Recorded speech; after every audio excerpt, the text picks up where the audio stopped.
នៅធម្មតាត្រឹមរស់នៅជួបជុំគ្នាប៉ាម៉ាក់នឹងកូនចេះស្រឡាញ់គ្នាផ្ដល់តម្លៃឲ្យគ្នាទៅវិញទៅមកអនាគតទៅជាយ៉ាងណាមើលមិនឃើញស្មានមិនត្រូវអញ្ចឹងហើយរស់នៅបច្ចុប្បន្នឲ្យបានល្អ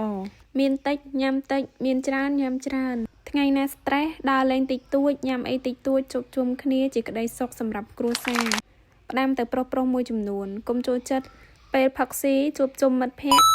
គេអួតសរសើរពីប្រពន្ធគេមកដល់ផ្ទះវិញតាំងរករឿងប្រពន្ធឯងនឹកតូចចិត្តថាប្រពន្ធឯងមិនល្អដោយប្រពន្ធគេបងប្រុសមនុស្សម្នាក់តែងតែមានចំណុចខ្វះខាតរៀងខ្លួនកុំឃើញថាចំណុចល្អរបស់ប្រពន្ធគេឲ្យយើងអត់ដឹងទេថានៅក្នុងគ្រួសារគេប្តីប្រពន្ធគេរស់នៅបែបណាក្នុងគ្រួសារយើងដឹងមានមនុស្សច្រើនណាស់ជឿតាមពាក្យគេចាក់រកគេថាអញ្ចេះថាអញ្ចោះតែងតែអន់ចិត្តជាមួយប្តីជាមួយប្រពន្ធរករឿងឆ្លោះគ្នាអាកម្មកុសនៅក្នុងគ្រួសារ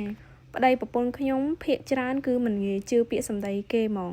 ដឹងចរិតប្តីប្រពន្ធគ្នារៀងខ្លួនថាប្តីយើងមានចរិតបែបណាប្រពន្ធយើងមានចរិតបែបណា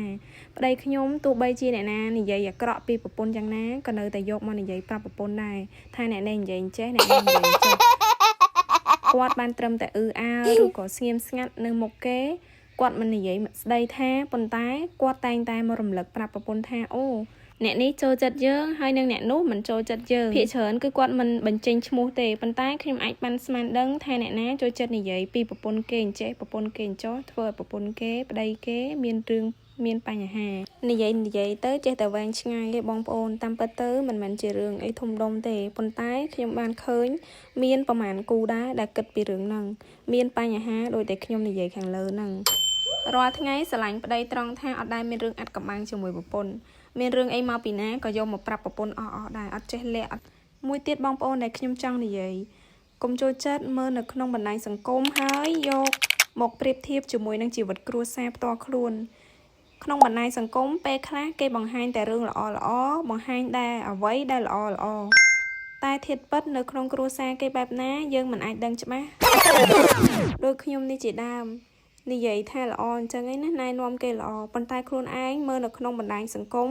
តែងមករករឿងប្តីរហូតថាប្តីនឹងអត់ចេះស្វីតអត់ចេះជូនផ្កាអត់ចេះមានកាដូអីឲ្យតែគិតទៅបងប្អូនប្តីអត់មានលុយទិញកាដូឲ្យទេពីព្រោះថារកលុយបានមកដល់ផ្ទះគឺឲ្យប្រពន្ធអស់ហើយអញ្ចឹងតើឲ្យគ្នាតែយកលុយមកពីណាទិញកាដូរាល់ថ្ងៃដឹងខ្លួនឯងច្បាស់ណាស់ប៉ុន្តែនៅតែមានចរិតងក់ងោបែបហ្នឹងជាមួយប្តីជាមួយគេផ្សេងចរិតចាស់ទុំប៉ុន្តែជាមួយប្តីនេះមួយគឺចរិតអត់ចេះធំហ្មងនៅតែចង់ឲ្យប្តីលួងពេលខ្លះរករឿងគេខឹងអត់លួងគេទេថែមទាំងខឹងគេថែមទៀតធ្វើមិនឲ្យប្តីមកលួងវិញទៅអស់ចិត្តអាចរិតចង់ឈ្នះប្តីនេះមួយមកពីកំណើតកែលែងកើតហើយកែលែងឡើងហ្មងបងស្រីណាខ្លះមានចរិតដូចខ្ញុំតែខ្ញុំគិតថាស្រីភាគច្រើនគឺចរិតអញ្ចឹងជាមួយប្តីក្មេងតូចជាមួយគេចាស់ទុំចរិត2-3ក្នុងពេលតែមួយ